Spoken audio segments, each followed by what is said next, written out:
Wayo, yeah man, salibonani, wagwan, welcome to Zim Reality ITV, panapa tinongofa zvinenge muzvara nhasi, panguva inoi, ndinenye kukuudzai, mhinduro nyoro yandifadza zvangu yapindurwa mumwe munhu naMambo dhuterere, ndichaisa pascreen kuti muione, because panapa dakutora nyaya 2, dakutora nyaya Mudiwa, because Mudiwa ane yaari kuita, ndingafanira kuti challenge, yaari kuda kupa munhu 1.5, saka ndingoudzawo mhuri yeZimbabwe kuti musazopotswa pamwe nemumwe wenyu ari mumaviewers umhandika.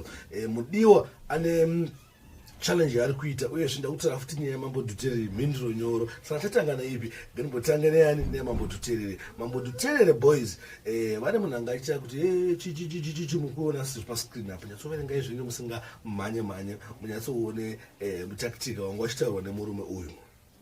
Right, ndifunga mazviona iyo ndo mhinduro nyoro manje iyo ndakuisayo yazota seyazopindwa nani naMambo dhuterere. Noyatsonati munhu ka ayatso yatsoverenga izvenyu musinga manye munyatsozoitaura nani naMambo dhuterere.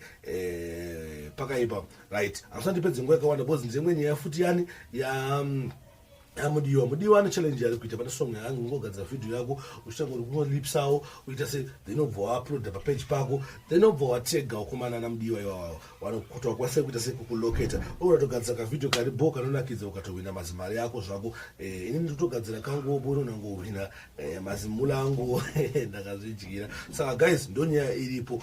Mudiwa ndo zvainazvo ndo zvakatirongera. Saka guys ngatiitei tizviwanire 1.5 yedu, ngatisapotei so music yaMudiwa because Mudiwa hainini hangu I trust him because anaimba gospel inondinakidza zvangu. Saka ndofunga ndo zvanga ndikuone sendikuudzeyo kuti maya kana uchingoona mukana gadzira kavidhio kako you never know, unoona kuti tiri kushaya mari but unoona kuti ungowana 1.5 yako ukatosimuka. Saka kugadzira vidhio yako song yacho ukaenda papage pake Mudiwa ukaenda panosearcha kuti chi Mudiwa unotoiona that song yacho kufanira ngaita se ichiitwa that challenge. Thanks for watching. My name is DJ Zimbabwe. Ndiripo pachividhivhiti cheZim Reality ITV.